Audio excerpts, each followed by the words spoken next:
Yeah, hello family and friends. It's Rob the Sapper gardener representing Essayons Family Garden. And another dreary overcast day. We live in Northern Virginia, but sometimes I feel like I live in Seattle, Washington with the number of rainy, overcast, cloudy days we've had. But I want to do a real quick update from the garden. Early fall update. My garden's closing down. We've got a lot of off-season work to do once we clear out our beds, but despite the overcast, cloudy days, we still have a ton of stuff still growing and a ton of stuff we still need to harvest. We still got watermelons out, we've got lettuce, we've got peanuts, peas, beans. We got a little bit of everything, and we have put our garlic in, and we've got a combination of hardneck and softneck garlic throughout our garden. Mainly this bed and a couple of our beds in the back. You can see some of the stakes there.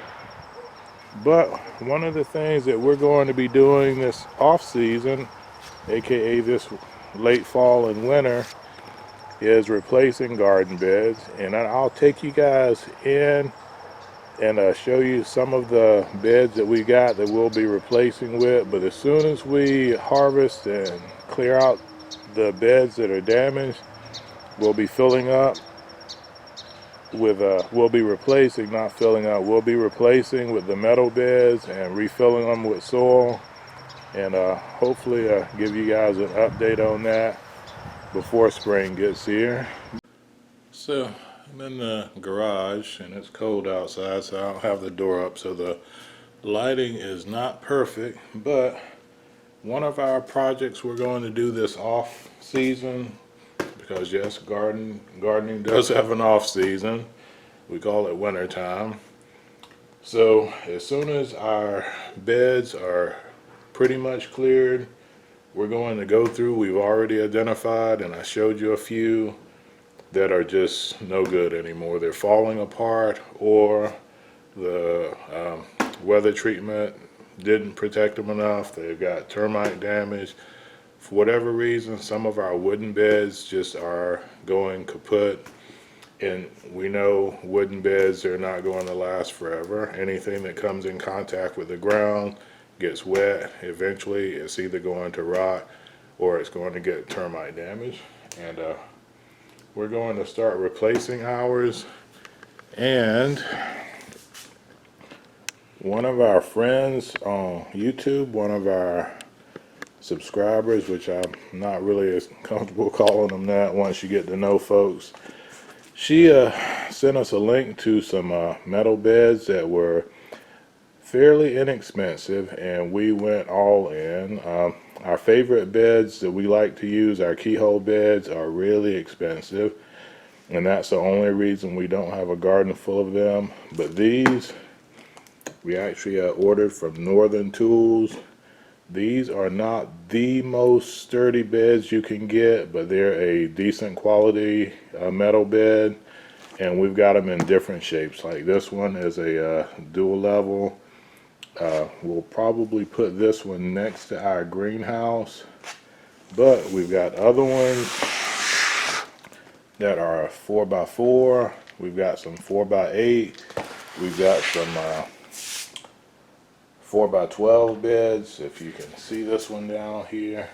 So we've got a variety of different bed shapes to replace the ones that are just no good anymore. And we typically don't buy anything a lot of at one time, but this time we feel it's worth it just because these are decent price, and we know now that things are getting scarce out in some of the stores.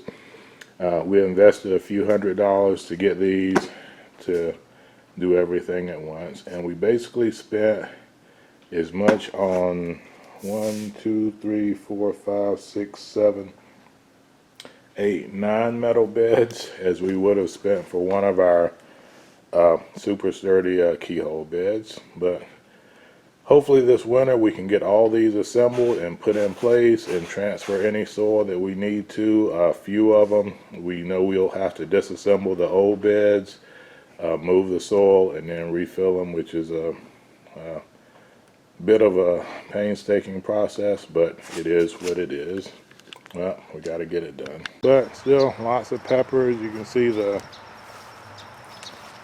peppers here are still loaded. And we got another one here. We just got peppers everywhere this year. But one of the things I wanted to also do is do another update, and this will probably be the last update on our late sown sunflowers.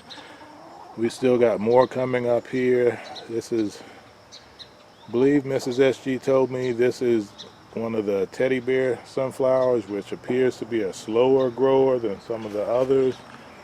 But our chickens think they're getting a treat, which they probably will, but not right now, hens. They are definitely spoiled. But hey, Mr. B. Yep, the sunflowers over here have done really well. And we got a combination of Joker sunflowers, some carnival sunflowers, and they're all doing really well. And we'll see. We knew they wouldn't get as large as the ones we sowed earlier in the season. And we got lots of bees over here because they get less sun and it's cooler. So we didn't expect to get 15-foot high sunflowers, but we are impressed with the number of heads that we're getting. And again, different varieties are growing differently. You can see this one, which I believe is the Joker, and this is the Carnival, or I could have them backwards. But they're each growing at a different rate. And if I step back a little, you can kind of compare the sizes and the number of heads, but they're both beautiful. And we got more throughout the garden. We've got some over in that area, but we're just happy, and we'll start doing this. We'll sow sunflowers late spring, mid to late spring, and we'll also sow them again mid to late summer like we did these, so that we have flowers for a longer period in the garden. And just missed one of our beautiful red cardinals flying by. But we got more peppers back here, and we did a lot of purchased seedlings. Yep, we'll be harvesting from this one again also. But one of the plants, and I have to get a shout out to our friend Lionheart 80, I believe. But Brett, I'll put a link to his channel. He's a fruit grower across the pond, and he's growing a variety of different guava plants. We've got a pineapple guava which had not done well. We actually have several of these throughout the garden, and it's actually doing pretty well this year. I'm going to winterize it this winter, and hopefully we get flowers and maybe potentially fruit from it. So we'll see, along with everything else we've got growing here in our garden. And another one of our plants is doing better than we expected is our avocado plant. And this is a bacon avocado, not because it tastes like bacon, but I believe the grower who developed its last name may have been Bacon. But it's doing well. We still don't have fruit, but with the growth we have, we're thinking we may be fortunate enough to get fruit here in the next year or so. Lots growing. I gotta harvest some of this okra, which we have a surplus this year for a change, so I don't think we're gonna run out in the middle of winter like we did last year. And as always, we still have some bitter melon growing, and we have some fruit which is probably harvestable, but we're going to leave it out here on our tangelos. Yep, I think this maybe is ready as it's going to get, but we still have a week or so before we're due to get below 40 weather, so we'll leave it out here a little bit longer and then we'll take these in. I think that's as much color as we're going to get, and we'll get those moved. Actually, we may move them into our greenhouse and see if that gives us a little bit more time for them to ripen even more, but we're happy with them, and hopefully this is just another sign of what we'll get out here in our garden, along with everything else that we have growing.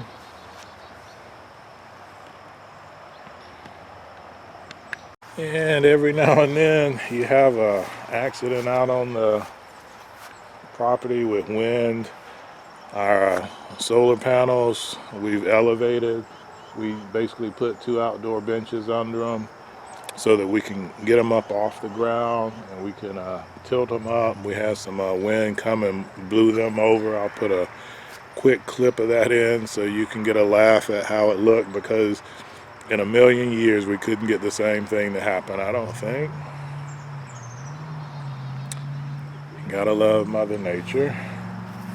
And we are starting to clear out our greenhouse. We've moved a few plants in, and we've removed one shelf, so our taller plants we'll put over on this side once we get this out. Our smaller plants we'll put on the little table back there and on the floor, or elevate it slightly off the floor. And hopefully we can get most of our frost sensitive plants in here.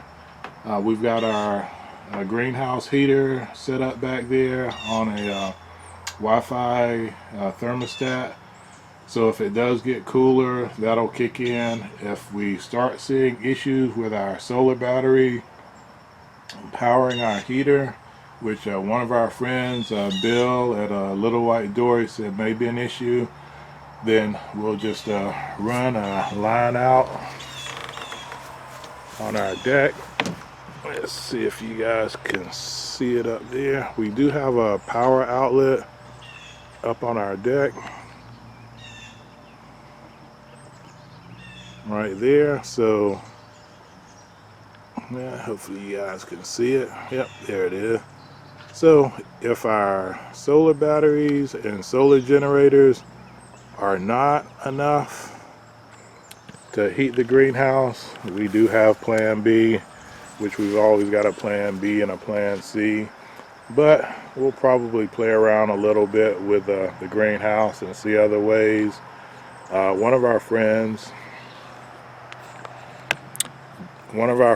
Josh at the City Stead, tried a few things with his, and his greenhouse is I think slightly bigger than ours, but he tried several things, candles, ceramic with a candle under, just different things. And we may, once we've got it filled up enough, if we have room, we may try a few other things in there too. I think he even tried using black barrels like we have underneath our shed filled with water, to see if that would absorb enough heat during the day to keep the temperature up at night. But honestly, Josh, for the life of me, I can't remember all the results you had, but I don't think any of them were super successful, so we'll probably go with plan A and plan B. But felt a few raindrops, so I'm gonna go inside.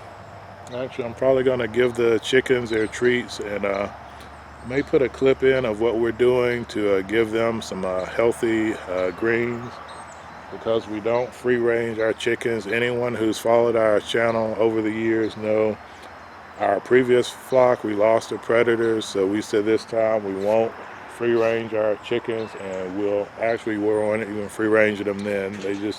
Predators got into the coop. But We're not going to free range our chickens. What we may do next year is make a small mobile chicken tractor that we can put them in during the day, move them around different areas, and then put them back in the coop at the end of the day. But yep, those are future plans.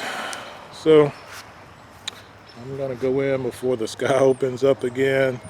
But as always, I want to say God bless our great country America, and God bless you wherever you reside around the world. Take care. Sapper out.